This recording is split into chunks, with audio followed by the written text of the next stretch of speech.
All right, good afternoon. The Secretary General arrived in Riyadh very early this morning. As mentioned before, he'd stayed back in New York over the weekend to address the Security Council on Saturday, and I think most of you were here and you had his comments from then. His Undersecretary General of the UN Counterterrorism Office, Vladimir Voronkov, was at the Arab League summit representing the Secretary General. This afternoon in Riyadh, the Secretary General visited the King Salman Humanitarian Center and met with the UN country team. Tomorrow, he will attend the 6th meeting of the United Nations Counterterrorism Center Advisory Board, and he's also expected to meet with His Majesty the King, King Salman, as well as the Foreign Minister Adel Al-Jubeir. The Secretary General is expected back in New York on the 18th. Over the weekend, close to 3,800 people from DOUMA city in Syria arrived in AL-BAB district in rural Aleppo Governorate in what is expected to be the last movement of people from the city. Close to 63,000 people, mostly civilians, were evacuated to northwestern Syria in recent weeks. The recent displacement, in addition to the displacement of nearly 400,000 people from southern Idlib since 15th December, is stretching the capacity of the local host communities, the United Nations, and its humanitarian partners in northwest Syria. In total, more than 155,000 men, women, and children are estimated to have left eastern Ghouta since March 9th. Approximately half of over 92,000 people who've arrived at internally displaced people sites in rural Damascus remain at those sites. Those sites, which are meant to host just over 25,000 people, are operating well beyond their capacity. The United Nations calls on all parties to the conflict to allow for the safe, sustained, and unhindered humanitarian access to provide life-saving assistance to all those in need. And as I mentioned over the weekend, you saw the Secretary General issued a statement late Friday night on the situation in Syria and also spoke to the Council on Saturday. And this morning in the Security Council, an open debate was held on sexual violence in conflict. The Deputy Secretary General, Amina Mohammed, said that this year the widespread threat and use of sexual violence has once again been used as a tactic to advance military, economic, and ideological objectives. The Deputy Secretary General said that gender-based discrimination is the invisible driver of most crimes of sexual violence, and the lower a woman's status, the greater her vulnerability and exposure to those crimes. Ms. Mohammed told Council members that our responsibility must be to bring to justice, recognition, and reparations to the survivors of these horrendous crimes, not only justice in the courtrooms, she said, but also social justice and empowerment. And the Special Representative of the Secretary General on Sexual Violence in Conflict, Pramila Patten, also spoke. She said that while significant normative progress has been achieved, we must urgently consolidate it by ensuring accountability or risk reversal, resulting in wartime rape being once again normalized due to the frequency and impunity at which it is committed. She said that wartime rape is preventable and not inevitable, and addressing it is our collective responsibility. At about 2:30 p.m., the President's Security Council, Ambassador Meza Quadra of Peru, and Ms. Patton will brief you at the Council stakeout. And as you will have seen over the weekend, there was another attack on a UN base in Mali. Yesterday, the Secretary General in a statement condemned the attack on the UN camp and the French Operation Barkhane camps in Timbuktu that occurred on April 14th, during which one peacekeeper from Burkina Faso was killed and 7 peacekeepers, as well as 7 French soldiers and 2 Malian civilians, were injured. It was the largest attack on a UN Mali camp since the deployment of the peacekeeping mission, in the 3rd attack against the mission this month alone. The Secretary General conveyed his condolences to the government of Burkina Faso and the family and loved ones of the deceased peacekeeper, and wished a swift recovery to all those injured. He paid tribute to the courage of the men and women serving in the UN peacekeeping mission in Mali, as well as Malian and international forces who do so at great personal risk and sacrifice. He also called on the Malian authorities and the signatory armed groups to the peace agreement to spare no efforts in identifying the perpetrators of this attack so they can be brought to justice as swiftly as possible. The Secretary General recalled that attacks targeting peacekeepers may constitute war crimes under international law, and those trying to obstruct the peace process may be subject to sanctions. These acts will not deter the UN peacekeeping mission's determination to support the Malian people in their quest for peace and stability. And turning to the Central African Republic, our colleagues from the peacekeeping mission there, MINUSCA, tell us that following the violence last week, the overall security situation in the country remained relatively calm over the weekend, although tensions persist in Bangui and in other towns. Road blockages have been removed in the PK5 neighborhood in Bangui and in Bria as well. Over the weekend, the mission continued to engage community leaders to calm the situation, while the UN forces reinforced positions in Bangui and beyond. And still on the Central African Republic, I wanted to give you an update on the apprehension of a UN peacekeeper from the Gabonese contingent by Central African gendarmes on Friday. Apparently, when he was apprehended, the peacekeeper was in possession of ammunition. Cooperation is ongoing with the Gabonese authorities, and the mission reports that both the Foreign Affairs and Defense Ministers of Gabon have called the special representative of the UN in the CAR to regret and strongly condemn the criminal act perpetrated by their soldier. On the ground, the mission is making progress to complete the preliminary investigation into these allegations. And our humanitarian colleagues tell us in South Sudan that 7 aid workers from a South Sudanese humanitarian organization have been released 20 days after being detained by forces from the Sudan People's Liberation Army in opposition, and that was in Morobo County in central Equatoria. The aid worker were in good health when they were handed over to an international humanitarian organization yesterday. 7 national staff from the South Sudanese Health Association, a national aid organization, were delivering supplies to health centers serving thousands of people in need in the area. This is the second incident in 6 months in which aid workers have been taken captive by armed groups in South Sudan.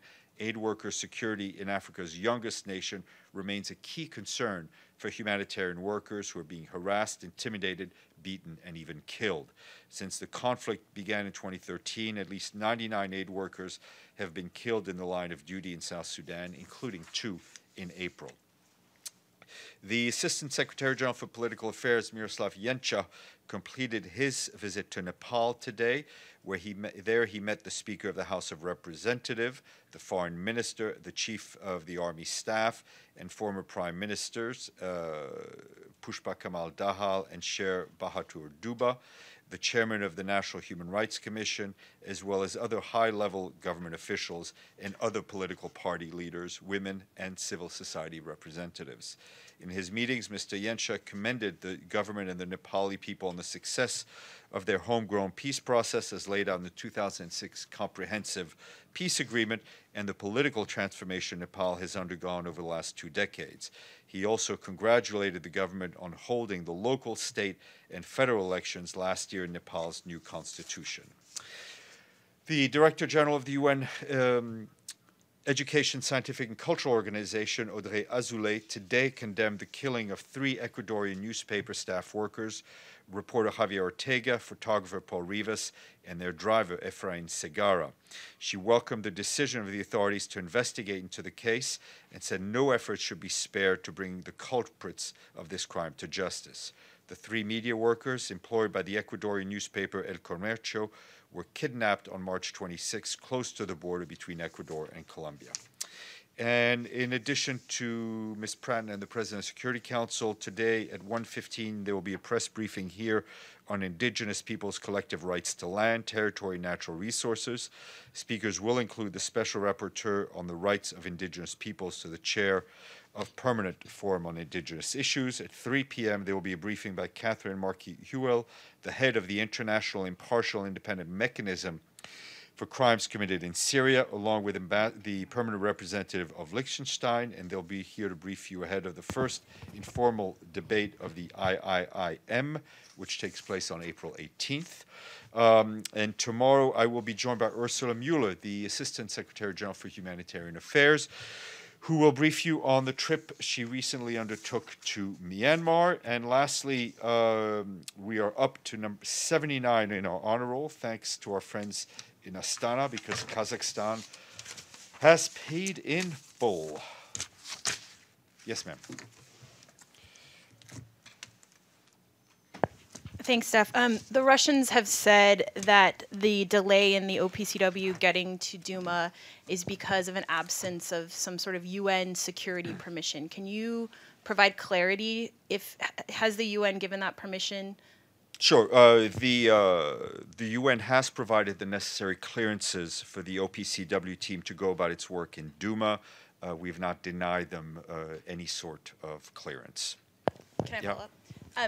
Does the UN know why they're not being allowed access? And has the Secretary General, anyone in the Secretariat, been in touch with the Russians or the Syrians to encourage them? Those contacts are being done at the local level. There are discussions, as I understand it, ongoing in Damascus. Margaret.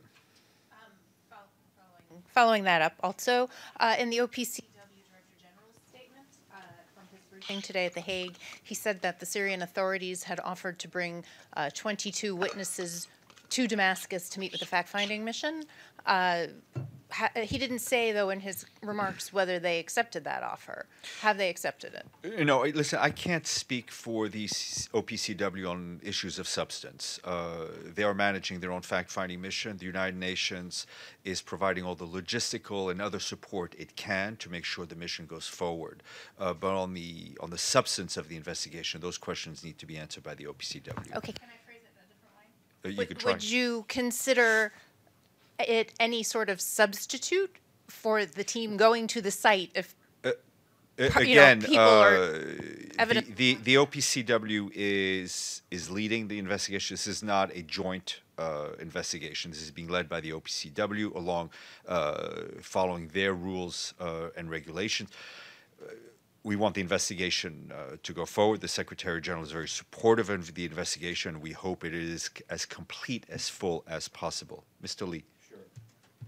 Thanks a lot. I wanted to ask you, it seems like on Friday, at just after 5 o'clock, the UN disclosed a new set of sexual exploitation and abuse cases. So I'd ask you immediately thereafter why one of them is dated April 20th. And it seems like since we haven't reached then yet, maybe they're reading into the future. But that's a case in CAR, which you were just talking about, Niger, sexual exploitation. There's a case of child rape, alleged child rape by a civilian UN contractor in UNMISS, and several cases from UNMIL, I guess from the past. One, so what can you say about these cases? What's being done on them? Two, why is one of them dated in the future? And then I have a question about UN AIDS. I don't know why the dating issues. I'm not debating the veracity of what you're telling me. I'm just saying I don't know, which happens to be a fact on a lot of things, in fact. The UNMISS case relates to allegations of rape of a 15-year-old minor implicating a local contractor from the UN mission in South Sudan, which resulted in a pregnancy. We're obviously deeply concerned about the serious allegation, which was reported in late March. Through the support of our partners and the victim rights advocate on the ground, the victim has received immediate medical and psychosocial assistance.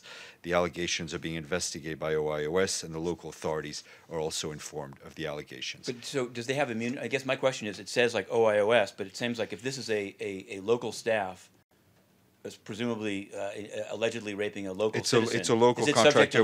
I think it's being investigated. And on UN AIDS. I'll come back to you on UN AIDS. Yes, sir.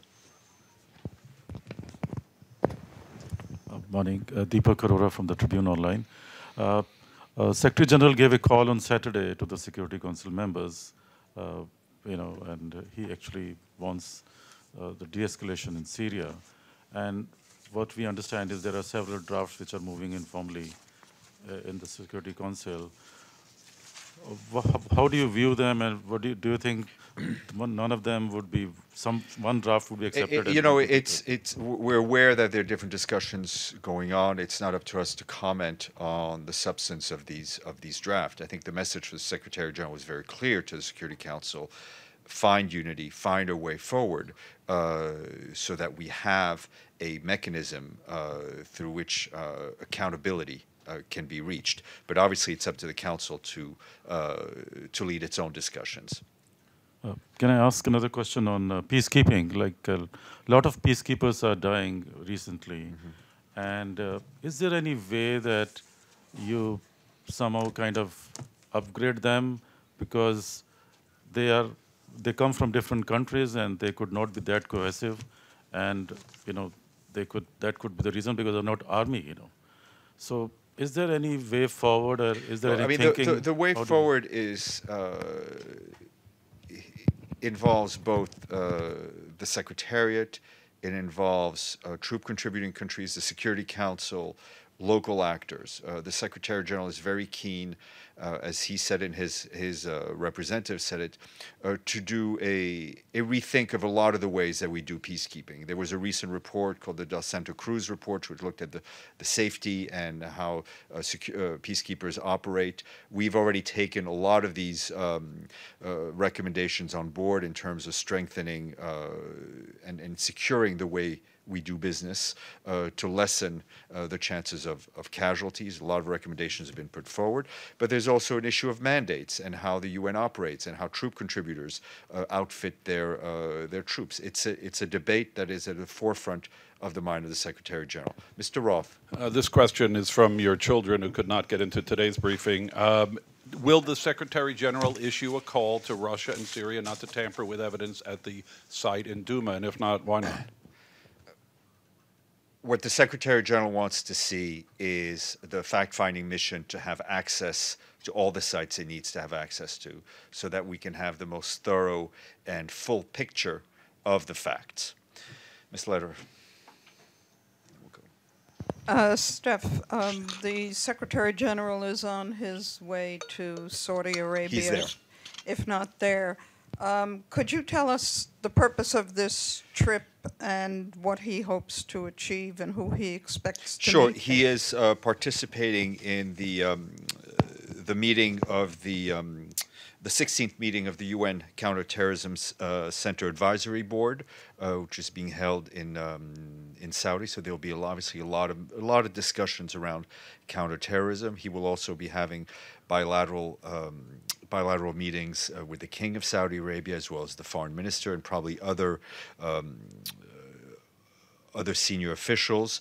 There'll be a discussion of regional matters in the Middle East. Obviously, we expect Yemen to come up, Syria, and other issues. As you know, the Secretary General had hoped to attend the League of Arab States summit, which took place over the weekend, but because of the events in Syria and the meeting in the Security Council, he had to truncate his trip to Saudi Arabia.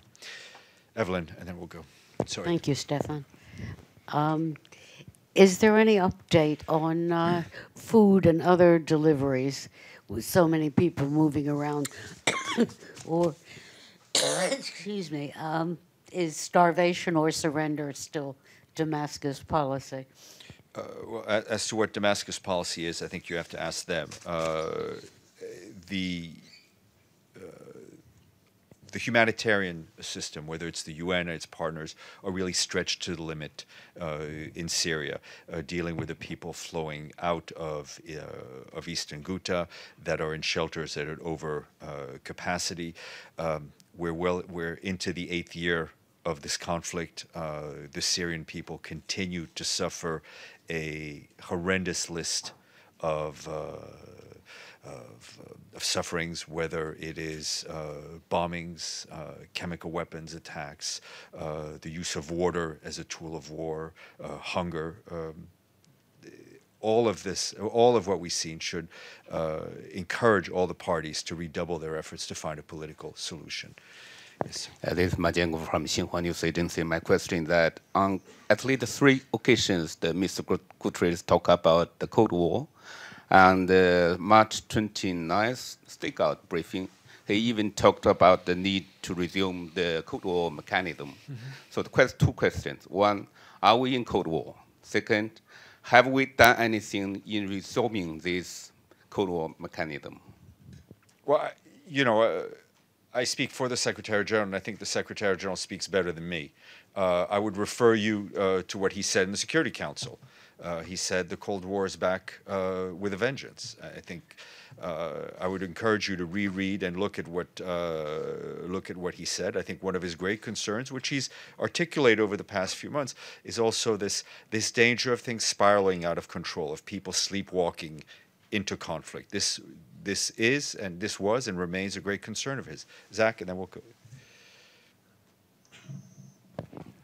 Thanks, Stéphane. Forgive me if I missed this, but has the Secretary General said anything about the legality of the U.S., French, and British strike? I would refer you to both his statement he issued Friday night and his statement that he delivered himself on Saturday to the council. Yeah, I hope I'll be allowed a follow-up after my question.